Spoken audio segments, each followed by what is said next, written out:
अस्सलाम वालेकुम, कैसे हैं आप सब लोग। आदिल अजीज़ खानज़ादा आपके अपने चैनल ताज़ा वेदर अपडेट से एक और नए वेदर व्लॉग के साथ 8 मार्च और फ्राइडे का दिन। आज से एक हफ्ता पहले कराची वालों के लिए जो फ्राइडे था वो बड़ा यादगार था। 4 पहले आए बारिश के और दिन भर बादलों की आंख मचोली थी। उसके बाद शहर में रिकॉर्ड तोड़ सर्दी ने शहरियों को गर्म कपड़े भी निकालने पर मजबूर कर दिया और दिसंबर और जनवरी जैसी सर्दी की याद भी ताज़ा कर दी, जो कि इस बार नहीं थी।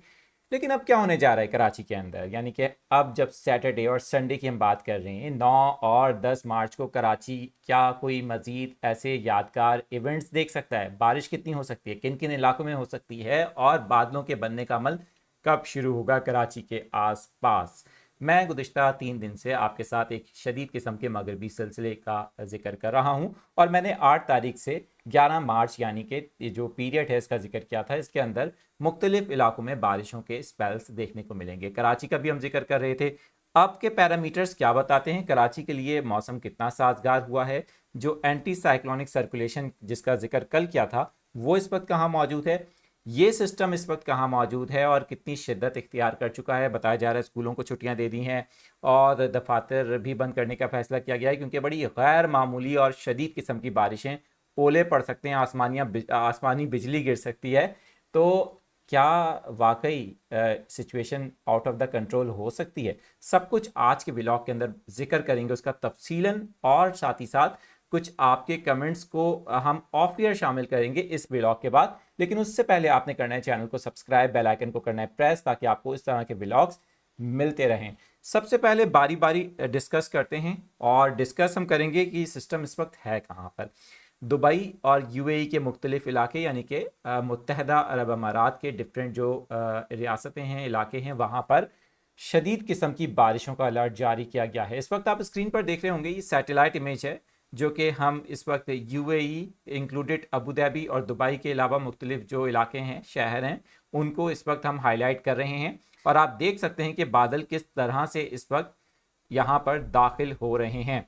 बादलों की शिद्दत भी बढ़ती जा रही है और साथ ही साथ जो थंडर स्टॉर्म एक्टिविटीज़ हैं वो आसपास दुबई के भी और मुख्तलिफ और भी जो शहर हैं वहाँ पर शुरू हो गई हैं। यही सिलसिला मजीद आगे बढ़ता दिखाई दे रहा है, जैसे कि इस सैटेलाइट इमेज में जिक्र किया गया है। इसके बाद डायरेक्टली बढ़ते हैं पाकिस्तान की जानिब, यानी कि जाहिर है कि दूसरा नंबर पाकिस्तान का होगा और पाकिस्तान का वो सूबा जो बारिशों से पिछले तकरीबन 15 दिनों में बुरी तरह से मुतासिर भी हुआ है। मैं बात कर रहा हूँ बलूचिस्तान के साहिली इलाकों की, और ये सिचुएशन आप देख सकते हैं स्क्रीन के ऊपर। गवादर, पसनी और उरमारा, ये 3 इलाके जो हैं, इससे कबल गवादर से पहले एक इलाका आता है जो कि बहुत ही एक्सट्रीम साहिली इलाका है बलूचिस्तान का, जीवानी। वहाँ पर सैटरडे और संडे, और मैं आपके साथ टाइम भी प्रोजेक्शन के मुताबिक शेयर कर दूं, तो सैटरडे को रात से लेकर संडे की तकरीबन शाम तक या रात तक ये सिलसिला गवादर समेत बलूचिस्तान के मुख्तलिफ इलाकों में बारिशों का बायस बनेगा। इस दौरान तेज़ बारिश हो सकती है, बहुत से इलाकों के अंदर ओले भी पड़ सकते हैं, कई इलाकों में जो बारिश की शिद्दत है वो ज़ायद भी हो सकती है। लेकिन ये सिस्टम ज़्यादातर बलूचिस्तान की साहिली पट्टी को ब्रश करता दिखाई दे रहा है हमें यहाँ पर। फिर कराची में कितनी बारिश हो सकती है और जो कराची के लिए पैरामीटर्स हैं वो कितने मुस्बत होते दिखाई दे रहे हैं, ख़ास तौर पे संडे वाले दिन के लिए। अब ज़रा गौर से स्क्रीन को देख लें आप। यहाँ पर अगर हम संडे वाले दिन में कराची के पैरामीटर्स को देख लें और कराची में हवाओं की डायरेक्शन को देख लें, तो इससे बज़ाहिर ये बात लगती है कि पैरामीटर्स कराची के लिए मुस्बत हो रहे हैं। लेकिन ये सिस्टम क्योंकि जैसे जैसे बलूचिस्तान की यानी कि जो साहिली पट्टी है उसको छोड़ के जैसी सिंध की जानिब आने की कोशिश करता है, तो उसकी शिद्दत कुछ हमें कम होती भी दिखाई देती है। बट इसके बावजूद कराची के अंदर संडे को ख़ास तौर पे फर्स्ट हाफ से लेकर सेकंड हाफ में 1 से 2 हल्की बारिश और बूंदाबांदी के स्पेल्स हो सकते हैं शहर के डिफरेंट एरियाज में। कहीं कहीं दरमियानी शिद्दत की बारिश, कुछ मूसलाधार शिद्दत की भी हो सकती है। डिपेंड करता है कि सिचुएशन कितनी ज़्यादा चेंज होती है, क्योंकि जाहिर है कि इस वक्त ये सिस्टम पाकिस्तान से दूर है थोड़ा, और जैसे ही पाकिस्तान की साहिली पट्टी के करीब आएगा तो फिर कराची के लिए मज़ीद क्लियर सिचुएशन हो जाएगी। और जो परसेंटेज है इस वक्त तकरीबन हम जिसको कह रहे हैं कि 30 से 35% बारिश का इम्कान है, वो शायद हो सकता है कि 40 से 50 या मोर देन 50% पर चला जाए और हम कराची के हवाले से कुछ बेटर तस्वीर आपके साथ शेयर करें। ये बारिश कराची में स्कैटर्ड हो सकती है। स्कैटर्ड से मुराद कराची के चंद इलाकों में बारिश होगी, चंद इलाकों में बादल छाए हुए होंगे, या बादल अचानक से आएंगे फिर धूप निकल जाएगी, फिर बादल आएंगे फिर धूप निकल जाएगी। इस तरह से पासिंग शावर की सूरत में बारिश होगी।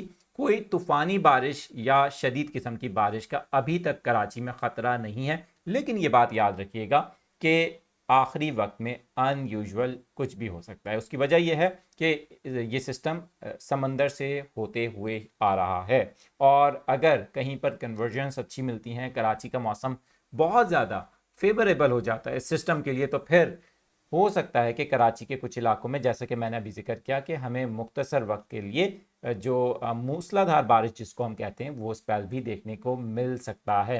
तो तमाम चीज़ें आपको संडे के दिन अपडेट्स देते रहेंगे। सैटरडे का दिन तो कराची में बारिश के लिए इतना ज़्यादा पॉजिटिव नहीं लग रहा, लेकिन ये जो संडे आ रहा है यानी कि 10 मार्च का, तो आप कराची का मौसम काफ़ी हद तक बदलता हुआ देखेंगे। कुछ वक्त के लिए हो सकता है सर्दी महसूस हो, लेकिन ओवरऑल इसके बाद कराची में टेम्परेचर बढ़ेगा, जैसा कि मैंने गुज़िश्ता रोज़ भी जिक्र किया था कि अब हम 15 मार्च के बाद से कराची में दिन के औकात में टेम्परेचर को बढ़ता देखेंगे। अब बात कर लेते हैं कि इस सिस्टम से सिंध के दूसरे इलाके जैसा कि हैदराबाद है, सक्खर है, दीगर और इलाके हैं, वहाँ पर बारिश के क्या इम्कान होंगे। तो अगर इस पीरियड के अंदर 10 से 11 तारीख का पीरियड है, इसके अंदर अगर देखें तो ये सिस्टम काफ़ी हद तक जनूबी पंजाब और सक्खर, जैपकाबाद, इन इलाकों में बारिश का बायस बन सकता है, लेकिन बारिश की शिद्दत दरमियानी यानी कि मॉडरेट हो सकती है। इसके अलावा बलूचिस्तान के बहुत से इलाके दैन अपर एरियाज जो हैं वहाँ पर भी बारिशों का इम्कान जाहिर किया गया है। But on the other hand, जैसा कि मैंने बताया था कि 12 तारीख से 16 तारीख के दरमियान में एक और मगरबी सिलसिला पाकिस्तान में आ रहा है, तो उसके ज़्यादातर चांसेस यही हैं कि वो सिस्टम, जैसे कि स्क्रीन पर आप देख रहे होंगे इस वक्त, वो सिस्टम ज़्यादातर इस्लामाबाद, KPK और मुल्क के दीगर इलाके इंक्लूडेड लाहौर जो है वो एजेस के ऊपर होगा, लेकिन लाहौर के साथ साथ पंजाब के बहुत से इलाकों में अच्छी बारिशें देखने को मिल रही हैं 12 से 16 तारीख के दरमियान में, जैसे कि स्क्रीन पर इस वक्त आप ये देख रहे होंगे। तो ये पाकिस्तान में मौसम की सिचुएशन 16 मार्च तक रहने वाली है। मज़ीद अपडेट्स और डेली व्लॉग्स और लाइव अपडेट्स के लिए चैनल को आपने करना है सब्सक्राइब, ताकि आपको ये तमाम अपडेट्स फौरी तौर पर आपके मोबाइल के ऊपर मिलती रहें। मिलते हैं अगले व्लॉग में कुछ मज़ीद अपडेट्स के साथ। तब तक के लिए आदिल अजीज़ खानज़ादा को इजाज़त दें। और साथ ही एक बहुत अहम बात कि हो सकता है 11 तारीख को कराची में जो 11 से 12 तारीख के दरमियान में एक जो दूसरा सिस्टम जो आ रहा है 12 तारीख से, तो कराची में कुछ वक्त के लिए तेज़ हवाएं चलें, जिसके बायस जो एयर क्वालिटी इंडेक्स है वो काफ़ी हद तक मुतासिर हो सकती है। तो ये बात बड़ी इंपॉर्टेंट थी जो मैंने शुरू में कहनी थी, लेकिन मुझे याद नहीं रहा, तो उसके लिए ज़रा शहरी बहुत ज़्यादा एहतियात करें, क्योंकि जिनको सांस या दमे की प्रॉब्लम होती है तो उनके लिए ये मसला हो सकता है। 1 से 2 दिन ये रहेगा सिलसिला, उसके बाद कराची का मौसम रैपिडली चेंज होना शुरू हो जाएगा। तो मज़ीद अपडेट्स नए व्लॉग के अंदर।